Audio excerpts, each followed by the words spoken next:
வணக்கம். கலைஞர் மகளிர் உரிமை தொகை திட்டத்தை பொறுத்த வரைக்கும் பார்த்தீங்கன்னா, இப்போ புதுசாக இருக்கிறவங்க அப்ளை பண்ணலாம், அதே போல் நிராகரிக்கப்பட்டவங்க அப்ளை பண்ணலாம் அப்படின்னு சொல்லியிருக்காங்க. ஸோ இது வந்து உங்களுடன் ஸ்டாலின் திட்டத்து மூலமாக நீங்களாம் அப்ளை பண்ணிக்கலாம் அப்படின்னு சொல்லப்பட்டிருக்கு. ஸோ முகாமில் கொடுக்கப்பட்ட விண்ணப்பம் வந்து என்ன ஆச்சு, அடுத்த கட்டத்துக்கு போயிடுச்சா, அந்த நாங்கள் கொடுத்த விண்ணப்பத்தை என்ன பண்ணுறீங்க, நாங்கள் ரிஜிஸ்டரில் கையெழுத்து போட்டு கொடுத்துட்டு விண்ணப்பத்தை கொடுத்துட்டு நாங்கள் போயிடுறோம் முகாமில், நீங்கள் அந்த கொடுத்த விண்ணப்பத்தை நீங்கள் ஆப்பில் வந்து ஏற்றிட்டீங்களா, நீங்கள் ஏற்றினதுக்கு எப்போ எங்களுக்கு எஸ்எம்எஸ் வரும், அந்த எஸ்எம்எஸ் எப்படி இருக்கும் இப்படின்னு ஏகப்பட்ட கொஷின்ஸ் வந்து நமக்கு வந்து வந்த வண்ணமே இருந்துட்டு இருக்கு. ஸோ அதுக்கெல்லாம் முற்றுப்புள்ளி வைக்கிறதுக்காக தான் இந்த வீடியோ நான் இப்போ மேக் பண்ணியிருக்கேன். ஸோ நீங்கள் கொடுக்குற விண்ணப்பத்தை எப்படி வந்து நாங்கள் ஆப்பில் வந்து இன்சர்ட் பண்ணுறோம், அதை இன்சர்ட் பண்ணும்போது என்னென்ன விஷயங்கள்லாம் கேட்குது, நாங்கள் எதெல்லாம் எப்படி நாங்கள் கொடுத்து நீங்கள் கொடுத்த விண்ணப்பத்தை நாங்கள் எப்படி உள்ள இன்சர்ட் பண்ணுறோம் அப்படிங்கிறது தான் இந்த வீடியோவில் உங்களுக்கு நான் வந்து கிளியராக வந்து காமிச்சிருக்கேன். ஸோ இந்த வீடியோவை ஃபர்ஸ்ட்லேருந்து லாஸ்ட் வரைக்கும் ஸ்கிப் பண்ணாமல் பார்த்தீங்கன்னா உங்களுக்கு வந்து புரியும். ஸோ உங்களுக்கு எஸ்எம்எஸ் எப்படி ரிசீவ் ஆகும் அப்படிங்கிறதையும் நான் வீடியோ லாஸ்ட்டில் சொல்லியிருக்கேன். ஸோ வீடியோவை ஸ்கிப் பண்ணாமல் பாருங்கள். நீங்கள் விண்ணப்பம் கொடுத்துட்டு போனதுக்கு அப்புறமா பார்த்தீங்கன்னா இது போல தான் பேஜ் வந்து ஓப்பன் ஆகும் எங்களுக்கு. இப்போது இதில் என்னென்ன நடக்குது அப்படிங்கிறத பார்க்கலாம்.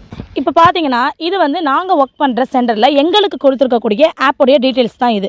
ஸோ இதை நாங்கள் மட்டும் தான் ஒர்க் பண்ண முடியும். ஓகேவா? இப்போ நான் உங்களுக்கு இதில் என்ன நடக்குது அப்படிங்கிறத இப்போ தெரிஞ்சுக்கிறதுக்காக தான் இப்போ நான் உங்களுக்கு எக்ஸ்பிளைன் பண்ண போகிறேன்.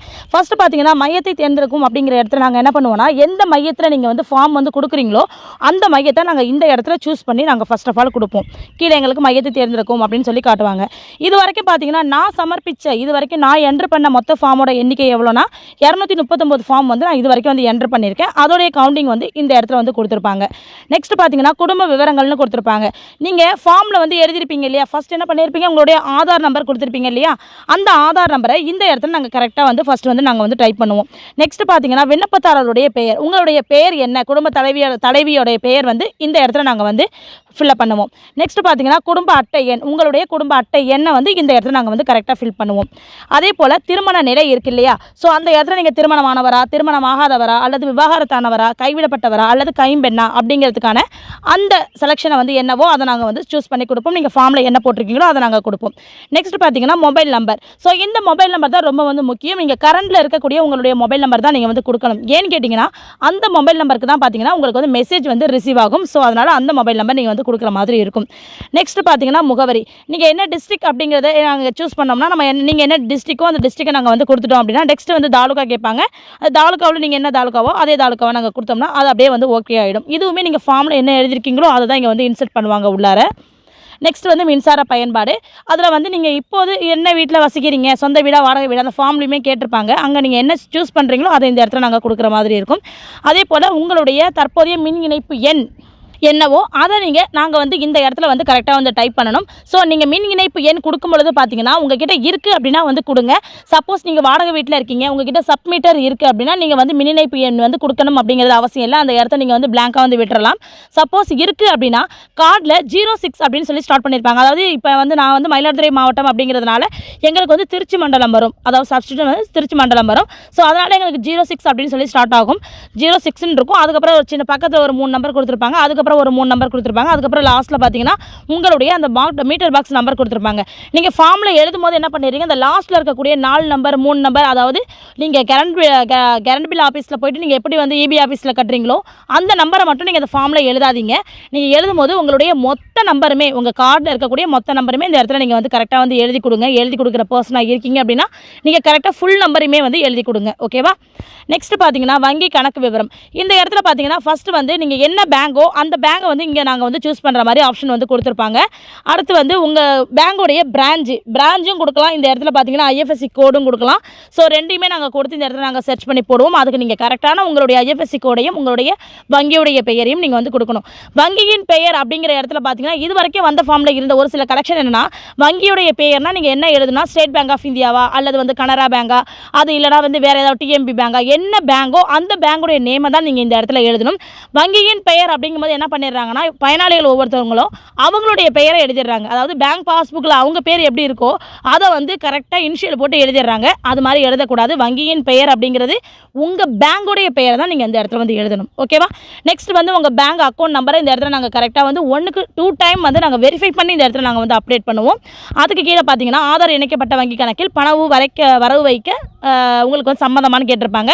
அதாவது நாங்கள் பேங்க் டீட்டெயில்ஸ் கொடுத்ததுக்கு அப்புறமா எங்களுக்கு இந்த ஆப்ஷன் இருக்கும். நாங்கள் எல்லாருக்குமே இந்த ஆப்ஷன் வந்து ஆம் தான் கொடுப்போம். ஏன்னா ரீசன் என்னென்னு பார்த்தீங்கன்னா, இப்போ வந்து நீங்கள் ஒரு பேங்க் அக்கௌண்ட் நம்பர் கொடுத்துருக்கீங்க இல்லையா, அதில் வந்து கண்டிப்பாக ஆதார் வந்து லிங்க் பண்ணியிருப்பீங்க.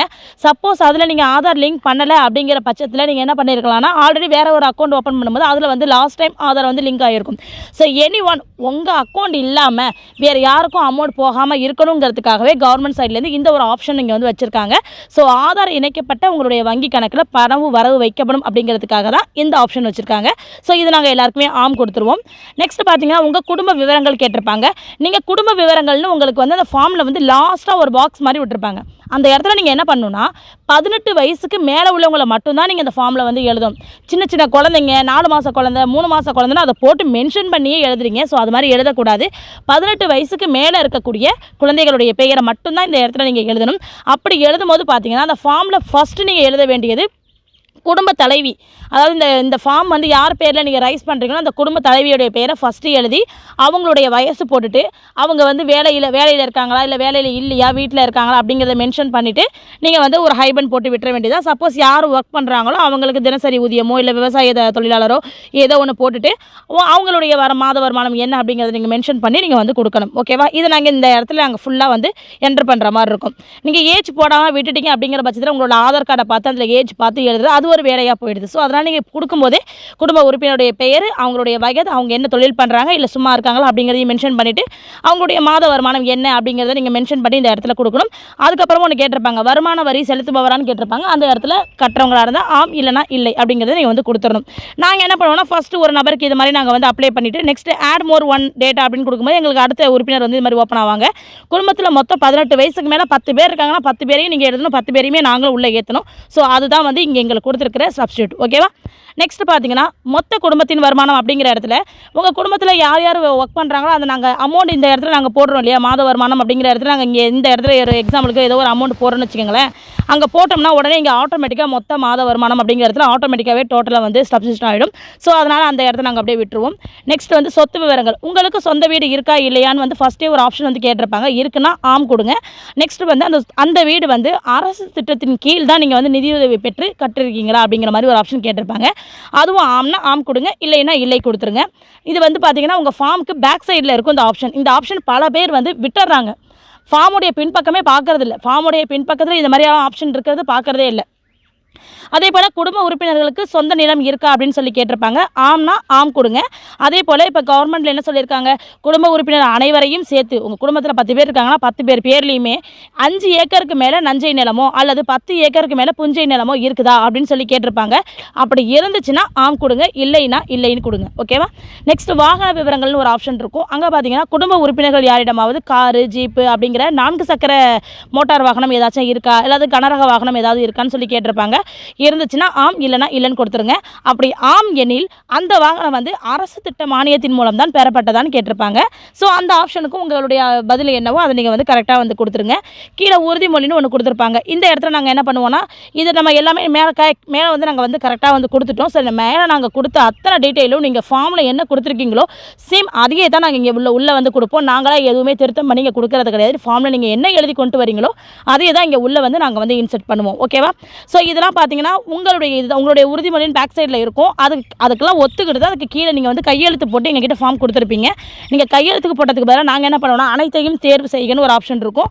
அதை நாங்கள் டச் பண்ணிவிட்டு இப்படி ஓகே கொடுத்துட்டு சமர்ப்பிக்கன்னு இருக்கு இல்லையா, அந்த இடத்த நாங்கள் டச் பண்ணோன்னா உங்கள் ஃபார்ம் வந்து உடனே வந்து சமர்ப்பணமாகிடும். அவ்வளவுதான்.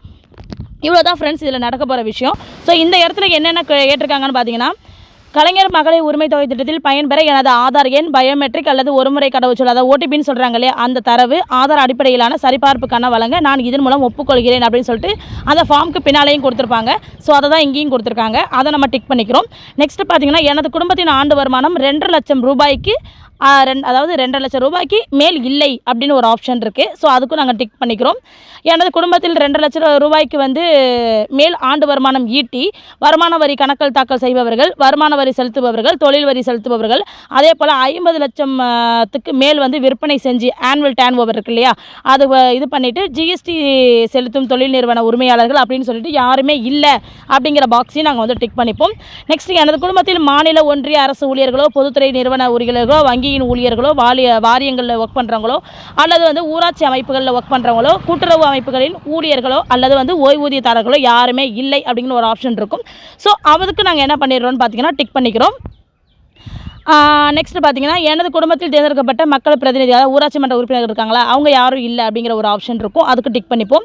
எனது குடும்பத்தில் யாரும் சொந்த பயன்பாட்டுக்காக காரோ ஜீப்போ டிராக்டரோ கனரக வாகனங்களோ அல்லது 4 சக்கர வாகனங்களோ வேறு எதுவுமே வந்து அரசு திட்ட மானியத்தின் கீழ் பெறப்பட்டதை தவிர வேறு யாருமே வந்து வச்சிருக்கல அப்படிங்கிற ஒரு ஆப்ஷன் இருக்கும். ஸோ அதையும் நாங்கள் வந்து டிக் பண்ணிப்போம். ஸோ இதே மாதிரி இவங்க ஒரு 9 ஆப்ஷன்ஸ் வந்து கொடுத்துருப்பாங்க. இது எல்லாமே நாங்கள் வந்து டோட்டலாக வந்து டிக் பண்ணி கொடுத்துட்டு தான் நெக்ஸ்ட் சமர்ப்பிக்க நாங்கள் கொடுப்போம். ஸோ இதில் ஏதாவது ஒரு ஆப்ஷன் நாங்கள் கொடுக்கல அப்படின்னாலுமே ஃபார்ம் வந்து உள்ளே வந்து சப்மிட் வந்து எடுத்துக்காது.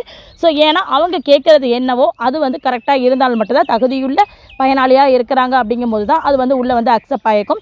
இந்த ஸ்க்ரீனில் காட்டுற மாதிரி பார்த்தீங்கன்னா இது மாதிரி சமர்ப்பிக்க அப்படின்னு ஒரு ஆப்ஷன் இருக்கும். ஸோ இதை நம்ம ஓகே கொடுக்கும்போது உங்களுக்கு வந்து சக்ஸஸ் ஆகி ஒரு கோட் மாதிரி உங்களுக்கு வந்து கொடுப்பாங்க. மொத்தம் சமர்ப்பிக்கப்பட்ட ஃபார்ம் இவ்வளோ இருக்குது அப்படின்னு கொடுப்பாங்க. அவ்வளோதான், உங்களுடைய ப்ராசஸ் முடிஞ்சிடும். ஸோ நீங்கள் என்ன நினச்சிருப்பீங்க, நம்ம வந்து ஃபார்ம் வந்து முகாமில் வந்து கொடுத்துட்டு போயிட்டோம், என்ன நடந்துச்சுன்னே நமக்கு தெரியல, ஃபார்ம் என்ன பண்ணியிருப்பாங்க என்ட்ரு போட்டுட்டு உங்கள்கிட்ட வாங்கியிருப்பாங்க கையில், ஸோ அதோட முடிஞ்சிட்டு போகிறதுக்குன்னு நினச்சிருப்பீங்க.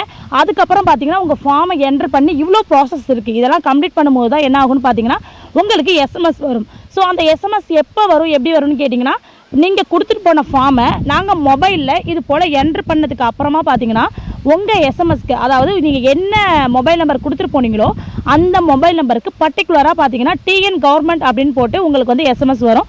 ஸோ அந்த எஸ்எம்எஸ்ஸையே இப்போ நான் காமிக்கிறேன் பாருங்கள், இது மாதிரி தான் உங்களுக்கு வந்து மெசேஜ் வந்து வந்திருக்கும். ஸோ இது மாதிரி மெசேஜ் உங்களுக்கு வந்துருச்சு அப்படின்னாலே உங்கள் ஃபார்ம் வந்து கரெக்டாக வந்து உள்ளே வந்து இன்சர்ட் பண்ணிட்டாங்கன்னு அப்படி அர்த்தம். இந்த வந்திருக்கு பாருங்கள், ஜேடி டிஎன் கவர்மெண்ட் ஜீன் போட்டு இதை மாதிரி எஸ்எம்எஸ் வந்து வந்திருக்கும். ஸோ நான் 10/5க்கு எனக்கு பர்டிகுலர் என்னுடைய பர்சனல் ஃபார்ம் நான் வந்து உள்ளே என்ட்ரு பண்ணேன். ஸோ அதுக்காக எனக்கு வந்த எஸ்எம்எஸ் தான் இது. நான் ஃபார்ம் என்ட்ரு பண்ண ஜஸ்ட் ஒரு 5 மினிட்ஸில் பார்த்தீங்கன்னா எனக்கு உடனே இந்த எஸ்எம்எஸ் வந்துருச்சு. அதுக்குள்ளார போகும்போது பார்த்தீங்கன்னா வணக்கம் கலைஞர் மகளிர் உரிமை திட்டத்திற்கான தங்களின் குடும்ப அட்டை எண் அப்படின்னு சொல்லிட்டு ரேஷன் கார்டு நம்பரை வந்து கொடுத்துருப்பாங்க. அதற்கான விண்ணப்பம் வந்து பெறப்பட்டது நன்றின்னு சொல்லிட்டு டிஎன் கவர்மெண்ட் அப்படின்னு சொல்லி கொடுத்து வந்திருக்கும். இதுலேயே நீங்கள் மேலே பார்த்தா டேட் கூட தெரியும். சரி, நேற்று 29ஆம் தேதி நடந்த கேம்பில் தான் நான் என்ட்ரு பண்ணேன். ஸோ எங்களுக்கு கேம்ப் எங்கே போட்டிருந்தாங்கன்னு பார்த்தீங்கன்னா பெரம்பூரில் போட்டிருந்தாங்க. ஸோ அங்கே நடைபெற்ற முகாமில் தான் நான் எனக்கான அப்ளிகேஷன் உள்ளே என்ட்ரு பண்ணும்போது எனக்கு வந்த எஸ்எம்எஸ் தான் இது. ஸோ இதே போல் உங்கள் ஃபார்மை இதை மாதிரி மொபைலில் வந்து ஒவ்வொரு வேலண்டைஸுமே உள்ளே என்ட்ரு பண்ணதுக்கு அப்புறமா பார்த்தீங்கன்னா உங்களுக்கு இது போல் எஸ்எம்எஸ் வந்து பர்டிகுலராக உங்களுடைய மொபைல் நம்பருக்கே வந்துடும். ஸோ அதுலேயே நீங்கள் வந்து தெரிஞ்சுக்கலாம் நம்மளுடைய ஃபார்ம் வந்து கரெக்டாக உள்ளே இன்சர்ட் ஆகிருக்கு அப்படின்னு. நம்ம ஆல்ரெடி பார்த்தீங்கன்னா இந்த கலைஞர் மகளிர் உரிமை தொகைக்கான விண்ணப்பம் வந்து எப்படி நம்ம வந்து வாங்குறது, என்ன பண்ணுறது, அதுக்கு நம்ம என்னென்ன எடுத்துகிட்டு போகணும் அப்படிங்கிறத பற்றிலாம் நம்ம ஆல்ரெடி கிளியராக நிறைய வீடியோஸ் போட்டிருக்கோம். நான் டிஸ்கிரிப்ஷனில் லிங்க் கொடுக்குறேன், அதுக்குள்ளே போய்ட்டு நீங்கள் போய் செக் பண்ணிக்கலாம். அது மட்டும் இல்லை, இந்த முகாமில் ஏற்படக்கூடிய பல சந்தேகங்களுக்கான விடைகளையும் நான் ஒரு வீடியோவாக எடுத்து போட்டிருக்கேன். இது தவிர்த்து உங்களுக்கு வேறு ஏதாவது டவுட் இருக்குது, சந்தேகம் இருக்குது அப்படிங்கிற பட்சத்தில் கண்டிப்பாக எனக்கு கமெண்ட் செக்ஷனில் கமெண்ட் பண்ணுங்கள், நான் உங்களுக்கு உடனே வந்து ரிப்ளை பண்ணுறேன். ஓகே, நன்றி.